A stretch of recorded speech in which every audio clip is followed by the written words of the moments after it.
आज की अगर आपने वीडियो एक बार ध्यान से देख ली बेटा तो आपको बहुत सारे क्वेश्चंस का आंसर मिल जाएगा।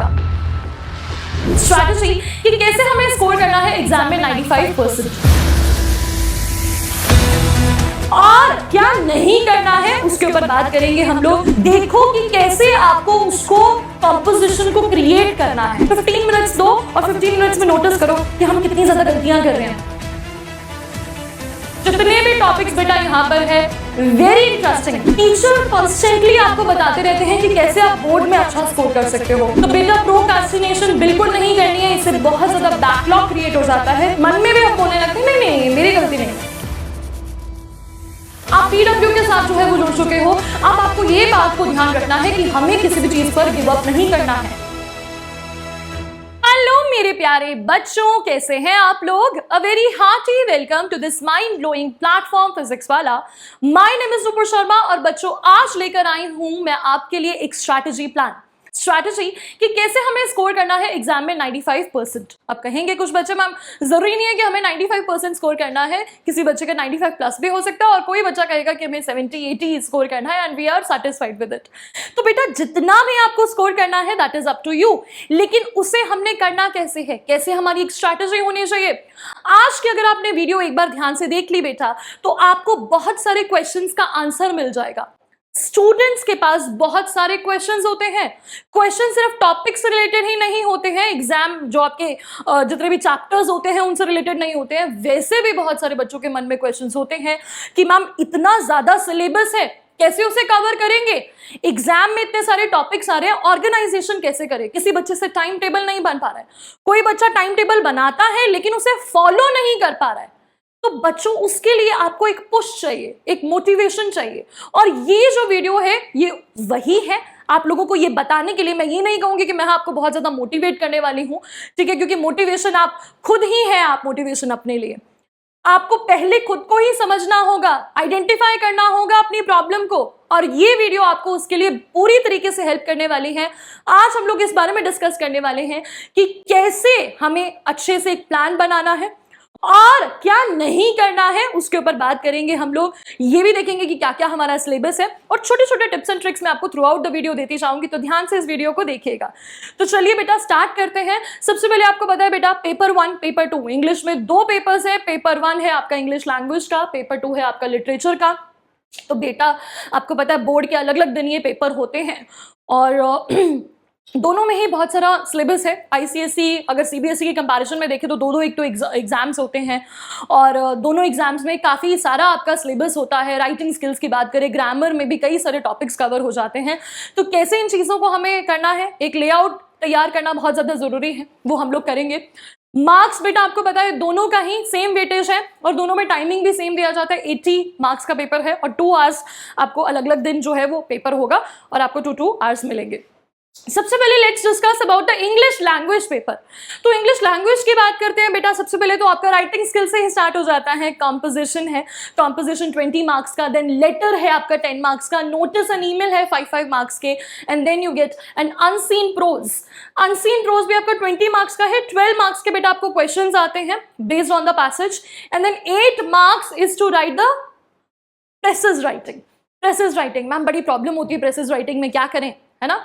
बहुत सारे बच्चे ये टॉपिक्स को देखने के बाद सच्ची सच्ची बताओ मुझे कमेंट सेक्शन में कौन से बच्चा जो है राइटिंग स्किल्स में किसे दिक्कत होती है, कंपोजिशन में। कोई बच्चा ऐसा भी है जिसे अनसीन प्रोज में प्रॉब्लम होती है। कोई बच्चा कहता है मैम ये सब तो संभाल लेते हैं, ग्रामर नहीं संभलती है। क्या करें इन सब चीज़ों के लिए, हमें क्या करना है, कैसे प्लान बनाना है, ये सभी चीज़ें हम लोग बच्चे डिस्कस करने वाले हैं आज की वीडियो में। तो सबसे पहले बेटा राइटिंग स्किल्स की बात कर लेते हैं। राइटिंग स्किल्स में छोटे छोटे टिप्स एंड ट्रिक्स मैं आपको दे देती हूँ बेटा। अब भी लेक्चर्स आपके बड़े अच्छे तरीके से चल रहे हैं, टीचर बहुत जोश में होती है स्टार्टिंग में। आप लोग देखते हैं कि हमारे अंदर, टीचर्स के अंदर भी और स्टूडेंट्स के अंदर भी बहुत ज्यादा जोश होता है। बहुत अच्छे टिप्स एंड ट्रिक्स आपको टीचर्स बताते हैं और जिस भी टीचर से आप लोग पढ़ रहे हैं उसके टिप्स एंड ट्रिक्स को बहुत ध्यान से सुनिए। बहुत अच्छी जो है ना बातों को आप लोग नोट डाउन करो, देखो कि कैसे आपको उसको कंपोजिशन को क्रिएट करना है। ऑब्वियसली आपको पता है 5 टॉपिक्स आते हैं, 5 में से एक जो सबसे ज्यादा आपको कैची लग रहा है उसके ऊपर लिखो। वोकैबुलरी को धीरे धीरे डेवलप करो। अभी जो है बिल्कुल स्टार्टिंग है, अभी आपके मुझे लगता है टर्म 1 के एग्जाम्स भी स्टार्ट नहीं हुए हैं, तो टर्म 1 के एग्जाम्स में भी काफी ज्यादा टाइम है बच्चों। तो इस टाइम को आप लोगों को यूटिलाइज करना है अपनी वोकैबुलरी को बढ़ाने के लिए। अभी कुछ नहीं करना है, कॉम्पोजिशन के लिए रीड करो। पिछले 10 ईयर के एग्जाम्स उठाकर जो पेपर्स हैं आपके, उसमें देखो किस तरह के कॉम्पोजिशन के टॉपिक्स आए हैं, उसे रीड करो।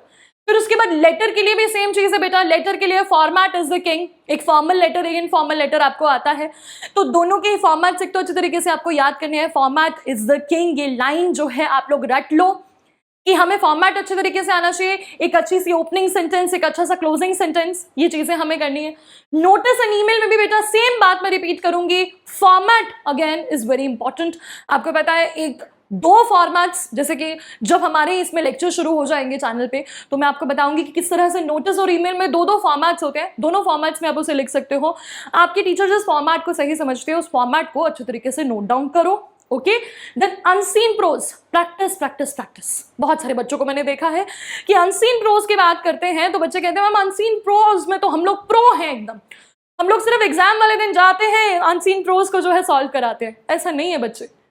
ये सबसे ज्यादा आपको लगता है कि अगर आप अनसीन प्रोज को कर पाते हो तो पहले आपको देखना है कि आप कितने टाइम में करते हो बेटा। ठीक है बेटा, तुम्ही से बात कर रही हूं मैं।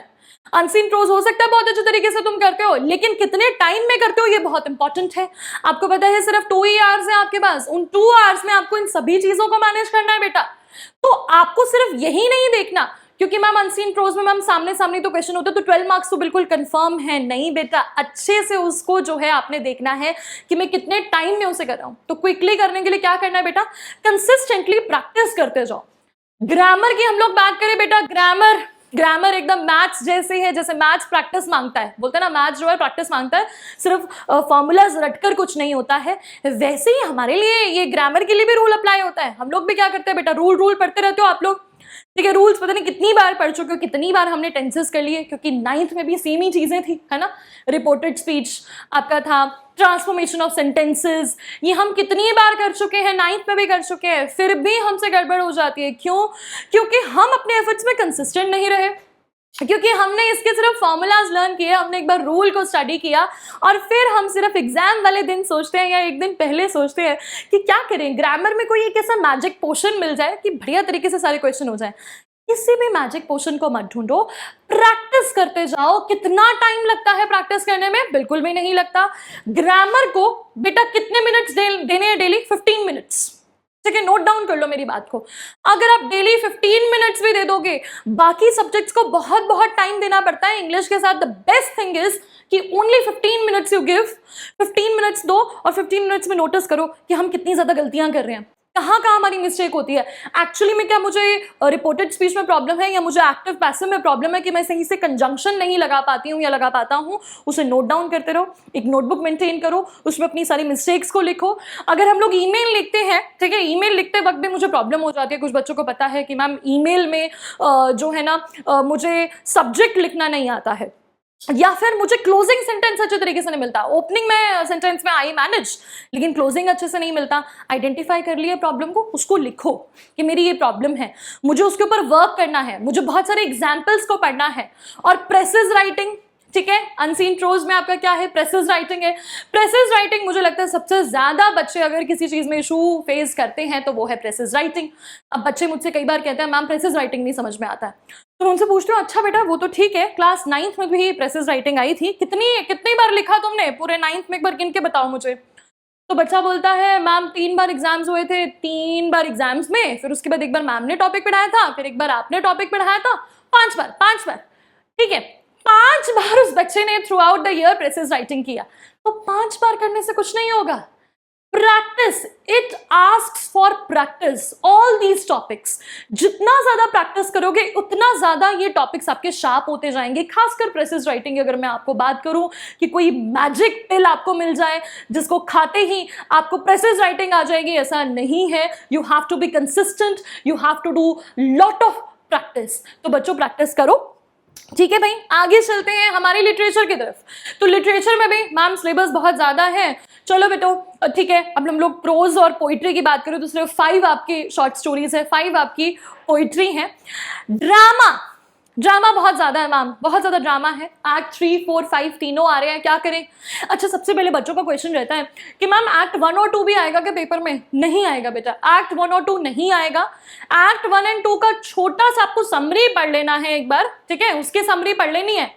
लेकिन 3, 4, 5 की कोई समरी नहीं पड़ेगा। सारे बच्चे एक तो मुझे प्रॉमिस करेंगे कि मैम हम लोग समरी पढ़कर नहीं जाएंगे एग्जाम में, हम वर्ड टू वर्ड पढ़ के जाएंगे। बिल्कुल बच्चे, लिटरेचर की बात कर देते हैं, एक ही फॉर्मूला है मेरे पास, do not read the summary. ये जो समरी पढ़ने की आदत है, ये समरी बच्चे तो कहीं तो पढ़ते भी नहीं है, कहीं सिर्फ सुन लेते हैं। मैम समरी सुन लेंगे, एकदम मजेदार, हमारी इंग्लिश बहुत अच्छी है, हमें सेंटेंसेस बनाने आते हैं, तो एग्जाम में हम ऐसा ही करने वाले हैं।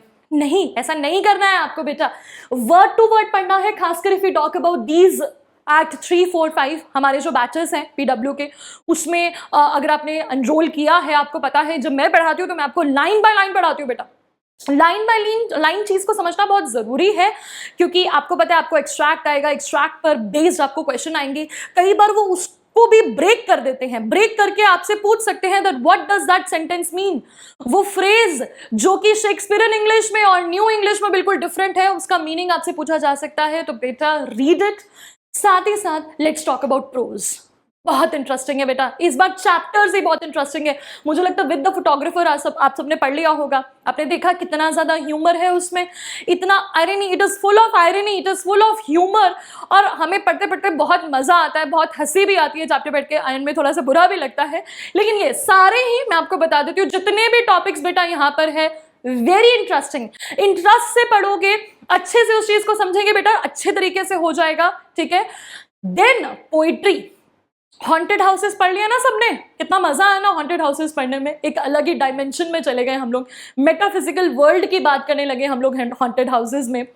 तो बेटा पोइट्री की बात करी है, तो पोइट्री में सिर्फ पोम को पढ़ने से बात नहीं चलेगी, वर्ड मीनिंग्स पर भी ध्यान देना है, थीम पर भी ध्यान देना है, setting of the story, tone of the story, poetic devices जो सबसे ज्यादा जरूरी है बेटा। पोइटिक डिवाइसेस मैम नहीं समझ पाते हैं, पोइटिक डिवाइसेस बेटा आपको करवाए जाएंगे इस चैनल पर, आपको बड़े ध्यान से उन्हें देखना है, समझना है। Once you learn how to identify the figure of speech, आपको जिंदगी में कभी प्रॉब्लम नहीं आएगी बेटा। क्लास 10th में आप लोगों के पास बहुत अच्छी अच्छी पोम्स हैं, ये आपको याद रखना है। सारा का सारा कंटेंट आपका बहुत अच्छा और बहुत इंटरेस्टिंग है, जिससे कि आपको मतलब ऐसा बोरियत आपको बिल्कुल नहीं लगेगी, नहीं मैम ये पढ़ने का मन नहीं कर रहा है। एवरी टॉपिक इज इंटरेस्टिंग और उसे इंटरेस्टिंग वे में ही आपको समझना है। चलिए अब थोड़ा सा ना प्लान को समझ लेते हैं कि हमारा फर्स्ट स्टेप क्या होने वाला है। कुछ बच्चों के मन में होता है मैम फर्स्ट स्टेप क्या है, अच्छा कुछ बच्चों के मैम करना क्या है, शुरू से बताओ। तो शुरू से समझते हैं। सबसे पहले आपको क्या करना है, you have to identify your problem. मैंने आपको इतना सारे अभी आपको बता दिया, बच्चों को ऑलरेडी पता था ये चीजें, कई बच्चों को कि मैम क्या आने वाला है, क्या सिलेबस है आपका पेपर 1 और पेपर 2 का। अब पेपर 1 और पेपर 2 को देखते वक्त आप लोगों के मन में सबसे पहले, कई बच्चों के मन में आ गया होगा कि where do you lack, you face problem in which topic. If you face problem in composition then work on it. If you face problem in grammar, then work on it. If you face problem in drama, नहीं समझ में आती है ma'am Shakespearean English, क्या करें? Identify कर लिया आपने अपनी प्रॉब्लम, बेटा आधा काम हो गया है आप लोगों का। सबसे पहले मैं बता देती हूँ, आपका जो फर्स्ट स्टेप है वो आपकी प्रॉब्लम को काफी परसेंट तक जो है वो सॉल्व कर देता है। 40% आपकी प्रॉब्लम जो है ना, 40% आपका इशू ही रिजॉल्व हो गया कि आपने अपनी आइडेंटिफाई कर लिया अपनी प्रॉब्लम को, और आइडेंटिफाई करके उसको लिख लिया। लिखना बहुत जरूरी है बेटा, एक नोटबुक मेंटेन करो। उस नोटबुक में, वो नोटबुक कैसी होनी चाहिए, वो नोटबुक कैसी होनी चाहिए बेटा, जो आपकी एंड तक रहेगी, ठीक है, एग्जाम के एंड तक आपके पास ये होनी चाहिए, मतलब जब आपका लास्ट पेपर ना हो जाए। उस नोटबुक में इंग्लिश की सेपरेट नोटबुक बना दो, उसमें लिखते रहो कि मैंने ये चीज पढ़ी थी, ये वाला टॉपिक पढ़ा था, तो मुझे ये वाली चीज ना समझ में नहीं आई, ठीक है, मैंने दूसरी बार पढ़ी तो भी मुझे समझ नहीं आई, उसको लिखो। हो सकता है कोई एक पर्टिकुलर वर्ड भी हो सकता है, हाँ बेटा छोटा छोटा वर्ड भी होगा ना जिस वर्ड में आपको इशू आ रहा है, जिसमें स्टार्टिंग में हो सकता है वो एंड तक भी आपको इशू हो, तो उसको लिखो कि इसे ना मुझे दोबारा रीड करना है, आज ही से यस, आज ही से बोर्ड की प्रिपरेशन आपकी लास्ट की जो है ना, जो आपकी ये फेब या मार्च में आपका एग्जाम होगा, फेब में जो आपका एग्जाम होगा, उसकी प्रिपरेशन आज से ही शुरू करनी है। लिखना शुरू कर दो, ठीक है। सेल्फ इवैल्यूएशन करना बहुत अच्छी तरीके से आना चाहिए बेटा। यहाँ पर एक पॉइंट लिखा है मैंने सेल्फ इवैल्यूएशन का। सेल्फ इवैल्यूएशन क्या है? अपने आप को इवैल्यूएट करो। टेस्ट होते हैं एग्जाम में, ठीक है, टेस्ट होते हैं एग्जाम में, कह रही हूँ टेस्ट होते हैं, एग्जाम्स होते हैं आपके, या फिर कोई भी आप लोग क्विज देते हैं, तो आपने इवैल्यूएट करना है कि मेरे कितने मार्क्स आ रहे हैं। एक सेल्फ इवैल्यूएशन भी है कि आपको पता है कि मैं अपने आप को कितने मार्क्स दूंगा राइटिंग स्किल्स में या ग्रामर में। अच्छा, पता चल गया अब कि नहीं, हमारा स्कोर काफी कम है, हम इस चीज में लैक करते हैं, then you work hard for it. Work hard करो। अब हम सबको पता है बेटा, सक्सेस इज द की, ठीक है। सक्सेस के लिए what is the key? Hard work is the key for the success, ठीक है। Hard work is the key for the success, but we do not know that we have to be consistent in our hard work. Hard work करना है, और वो hard work करने के लिए की क्या है, ठीक है, की क्या है? कंसिस्टेंसी। कंसिस्टेंट रहो अपने एफर्ट्स में, never give up, be determined. Ma'am कई बार कर लिया मैम, क्लास 9 में भी ये इशू हो रहा था, अभी भी ये इशू हो रहा है। बेटा एक तो गिव अप नहीं करना है। आप पीडब्ल्यू के साथ जो है वो जुड़ चुके हो, अब आपको ये बात को ध्यान रखना है कि हमें किसी भी चीज पर गिव अप नहीं करना है।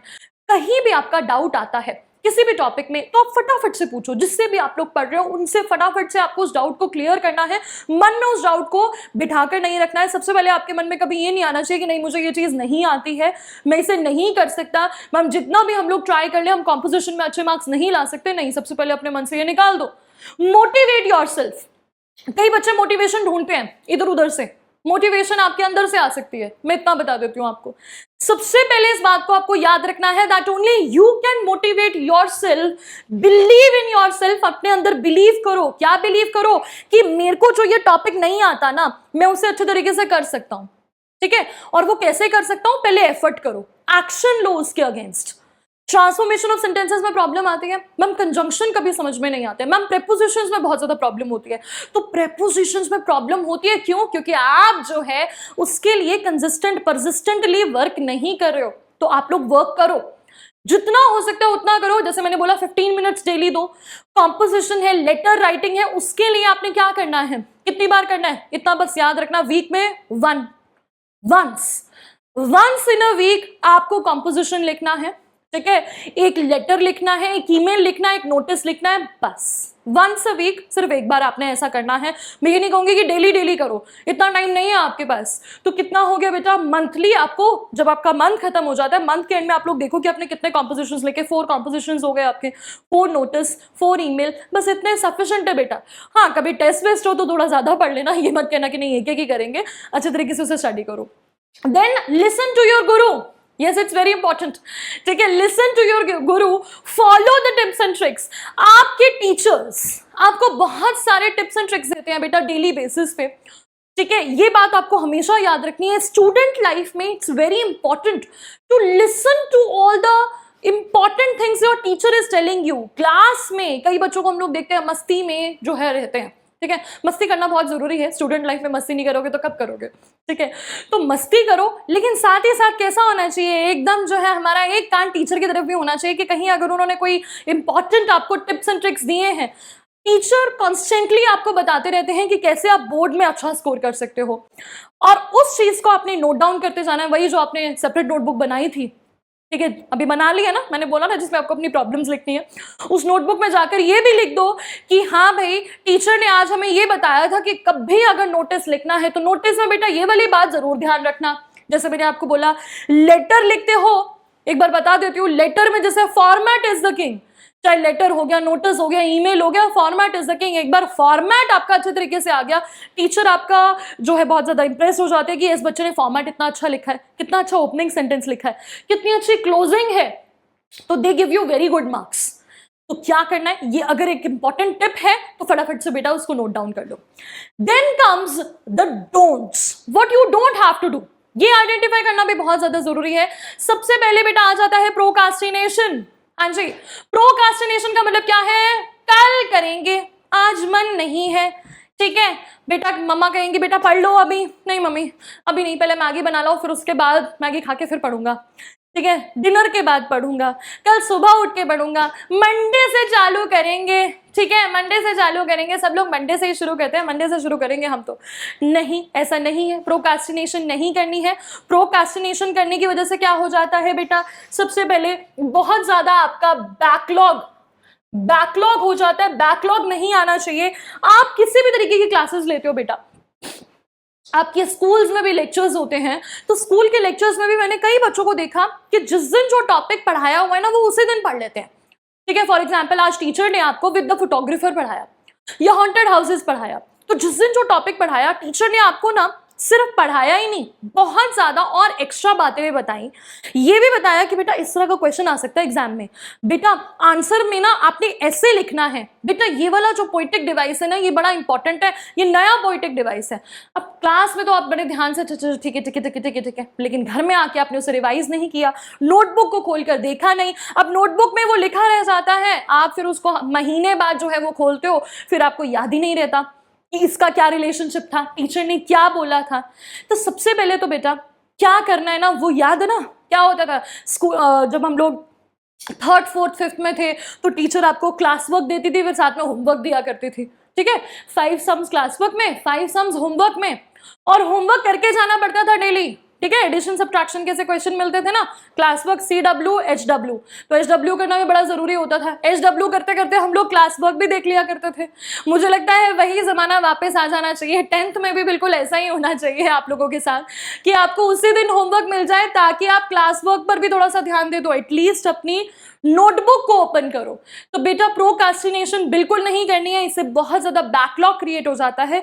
और जब हमारे मन में ये चीजें आ जाती है कि हमें बहुत कुछ पढ़ना रह गया है, बहुत ज्यादा सिलेबस रह गया है, तो हमें टेंशन हो जाती है, जो नहीं होनी चाहिए। दूसरा बेटा ब्लेम गेम, ये बहुत ज्यादा क्रूशियल है समझना कि ब्लेम गेम बिल्कुल नहीं होना चाहिए। Sometimes we put all the blame on the situations. ठीक है, कई बार हम एक्सप्लेनेशन देने लगते हैं, एग्जाम में अच्छे मार्क्स नहीं आए हैं तो हम पहले अपने पेरेंट्स को एक्सप्लेनेशन देते हैं कि इस वजह से नहीं आए, टीचर को एक्सप्लेन करते हैं कि मैम ये प्रॉब्लम थी, इस वजह से नहीं आए मार्क्स।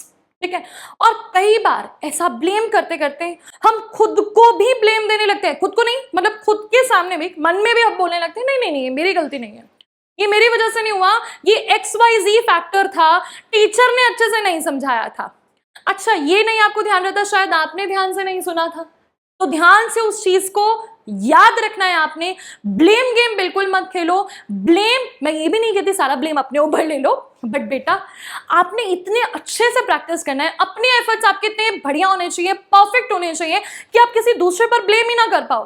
अगर आपने इस टॉपिक को अच्छे से नहीं भी समझा था, उस दिन आपने छुट्टी भी कर ली थी, ठीक है, उस दिन आप क्लास में प्रेजेंट ही नहीं थे जिस दिन ये टॉपिक हुआ, but you have to clear that. अगर आपने वो टॉपिक पढ़ते वक्त आप क्लास में नहीं थे तो जाइए उस टॉपिक को कीजिए, आप ब्लेम नहीं डाल सकते हैं सिचुएशंस के ऊपर। Then third is choosing hard work over smart work. Hard work को चूज करते हैं हम लोग स्मार्ट वर्क के ऊपर। स्मार्ट वर्क बेटा बहुत ज्यादा जरूरी है, as the image depicts. Smart work का मतलब क्या है? स्मार्ट वर्क का मतलब ये है, स्मार्ट वर्क है क्या है कि जिस दिन जो पढ़ाया उसी दिन कर लिया। कितना टाइम लगेगा? आधा घंटा लगेगा। जिस दिन जो पढ़ाया वो दिन ना करके उसके एक हफ्ते बाद किया, कितना टाइम लगेगा? 1 घंटा। 1 महीने बाद लगेंगे 2 घंटे, और सीधा एग्जाम वाले दिन पढ़ोगे तो बिल्कुल याद ही नहीं रहेगा। उस दिन 3-4 घंटे तो यही कैलकुलेट करने में लग जाएगा, अच्छा ये कब पढ़ा था, कैसे किया था, ये कैसे लिखा था, वो क्या हुआ था। तो ये सब चीजें नहीं होनी चाहिए। Smart work is doing the thing the same day or at least the next day.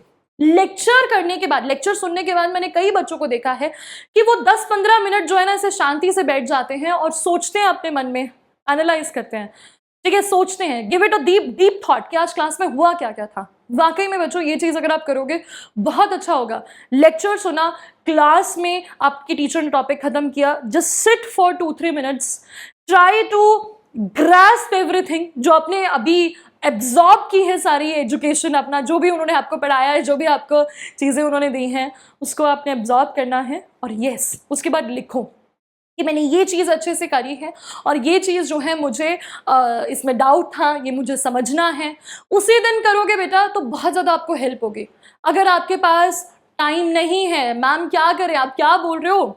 हम स्कूल से इतने बजे आते हैं, फिर क्लासेस शुरू हो जाती हैं, रात को होमवर्क भी खत्म करना होता है, और आप हमें कह रहे हो कि हम लोग फिर सेल्फ स्टडी को भी टाइम दें, है ना? सेल्फ स्टडी करना बहुत जरूरी होता है बेटा। दो टाइम जैसे भी दो बेटा, सेल्फ स्टडी को आपको टाइम देना है। और सेल्फ स्टडी आप जितना भी करते हैं वो तो जरूरी है ही, लेकिन मैं वही बोल रही हूँ ना, वो ग्रास्पिंग वाली चीज, वो एब्जॉर्प्शन वाली चीज बहुत इंपॉर्टेंट है। After every lecture absorb everything and right out everything that you have understood और नॉट अंडरस्टूड। ठीक है बच्चों, तो ये चीज आपने करनी है। Last but not the least is the Mantra. The Mantra is trying is better than crying. Yes, any day, any day बेटा, ये बहुत ज्यादा जरूरी है। Trying is better than crying. कैसे भाई? कि हम लोग हमेशा बोलते रहते हैं कि हमें ये चीज नहीं आती है, but what is our action? ठीक है, action is the first step. ठीक है, एक्शन एक ऐसा स्टेप है जो आपको हेल्प करेगा चीजों को अंडरस्टैंड करने के लिए। और इन सब चीजों को भी अगर हम लोग छोड़ दें, हम सारी चीजें कर लेते हैं मैम, ठीक है, आपकी सारी पॉइंट्स को हमने एक्सेप्ट कर लिया, अब उसके बाद क्या? उसके बाद जरूरी है बेटा सबसे इंपॉर्टेंट पॉइंट, दैट इज बेटा योर मेंटल हेल्थ। इस बारे में मैं बच्चों से बहुत ज्यादा बात करना चाहती हूँ। हम लोग क्लास 10th की बात करें तो सबसे ज्यादा बच्चे प्रॉब्लम में होते हैं क्योंकि बोर्ड एग्जाम है। तो मैम मेंटल हेल्थ का क्या करें? मेंटल हेल्थ, बहुत सारे बच्चों से मैं डिस्कशन करती हूँ कि वो प्रेशर बहुत ज्यादा ले लेते हैं। बेटा बहुत ब्यूटीफुल है लाइफ, ठीक है, हम हमेशा ये सोच रहे थे बोर्ड एग्जाम्स बड़े टफ होते हैं, बोर्ड एग्जाम्स में तो ऐसा हो जाएगा, बोर्ड एग्जाम्स में वैसा हो जाएगा। तो लाइफ जो है ना बेटा, वो कोई वॉर नहीं है। बोर्ड एग्जाम्स कोई वॉर नहीं है जो जाकर आपको लड़ना है। It is a beautiful journey. ये ब्यूटीफुल सी जर्नी है जिसमें आप बहुत अच्छे से जो है उसे एग्जीक्यूट कर सकते हो अगर आप अपने एफर्ट्स जो है अच्छे तरीके से लगाते रहो। एफर्ट्स को आपको कंसिस्टेंटली लगाना है, ठीक है, काम को करते जाना है, गिव अप नहीं करना है। और उसके बाद अपनी मेंटल हेल्थ आपका बिल्कुल अच्छा रहेगा। उसके लिए सबसे अच्छा तरीका क्या है? सभी स्टूडेंट्स को मैं ये एडवाइस करती हूँ, वैसे तो एडल्ट्स को भी ये करना चाहिए, पर स्टूडेंट्स के लिए specially it's very much required कि आप सुबह उठते हैं, सुबह उठकर एटलीस्ट 5 मिनट्स आप ब्रीदिंग एक्सरसाइजेस करिए, मेडिटेशन करो। ठीक है, मेडिटेशन सबसे ज्यादा जरूरी है। जो बच्चे पढ़ने से पहले मेडिटेट करते हैं, ठीक है, बस क्या करना है, आपने अपनी आईज को क्लोज करना है, एक डीप ब्रेथ, ठीक है, डीप ब्रेथ लीजिए। और डीप ब्रेथ लेने के साथ साथ जो है आपने अपने सारे जो भी आपकी प्रॉब्लम्स है उन्हें आप भूल जाओ थोड़ी देर के लिए। And yes, be prepared for the day. ठीक है, बहुत पॉजिटिव नोट पर आपने अपना डेली डे को स्टार्ट करना है, नेगेटिविटीज को दूर रखना है। मुझे पक्का पता है कि अगर आप सभी स्टेप्स को फॉलो करते हैं, अच्छे तरीके से अपना पूरा प्लान आउट करते हैं, टाइम टेबल बनाने के बाद उसके साथ स्टक रहते हैं कि यस यही टाइम टेबल जो है मुझे फॉलो करना है। अगर मुझसे कोई गलती हो भी गई है, ह्यूमन बीइंग भाई, सर्कमस्टांसेस कैन डिफर, कहीं भी आपको प्रॉब्लम्स हो सकती हैं, नहीं भी फॉलो कर पा रहा है बेटा तो क्या करेगा? क्या करेगा? कोई बात नहीं, गिर गए हो, प्रॉब्लम हो गई है, डस्ट योरसेल्फ अप, उठो, खड़े हो, ठीक है, अपने आप को डस्ट करो और उसके बाद काम पर फिर से लग जाओ। ओके, मेंटल हेल्थ का ध्यान भी रखना है, फिजिकल हेल्थ के साथ साथ क्या करना है, जैसे मैंने बोला योगा करो और अच्छे तरीके से पॉजिटिविटी अपनी लाइफ में लेकर आनी है। और क्या बोलते ना, बी ऑप्टिमिस्ट नॉट पेसिमिस्ट। उल्टा उल्टा मत सोचते रहा करो। बच्चों के साथ मैं यही देखते रहती हूँ मैम, मतलब सबसे ज्यादा मुझे किस बात पे लगता है, मैम आता ही नहीं है, मैम होता ही नहीं है, मैम होएगा ही नहीं। क्यों नहीं होगा? कैसे बोल दिया तुमने नहीं होगा? जब जो है ना, आप जब तक आपने बहुत बार एफर्ट्स ना कर लिए हो तब तक आप बोलने लायक नहीं हो कि नहीं हो पाएगा। हो पाएगा और आप लोग करेंगे। और मुझे पता है अच्छे तरीके से आप लोग अपने एग्जाम्स में बहुत अच्छे मार्क्स लेकर आएंगे। पीडब्ल्यू आपका साथ देगा, मैं हमेशा आपके साथ रहूंगी। इंग्लिश में किसी भी तरीके की आपको प्रॉब्लम आएगी तो आप क्या करेंगे? इस बात को याद रखेंगे, मंत्रा को याद रखेंगे। मंत्रा क्या है? Trying is better than crying. Try करते जाओ करते जाओ करते जाओ, एक बार जो है ऐसा करोगे तो सक्सेस आपके हाथ में होगी। ठीक है, 95% क्या, आप लोग जो है उससे भी ज्यादा स्कोर कर सकते हो, 99% भी स्कोर कर सकते हो, कुछ भी हो सकता है। ठीक है, एनीथिंग इज पॉसिबल। ओके बेटा, थैंक यू सो मच। मिलेंगे जल्दी ही नेक्स्ट सेशन के साथ। Till then take care, bye bye, love you all.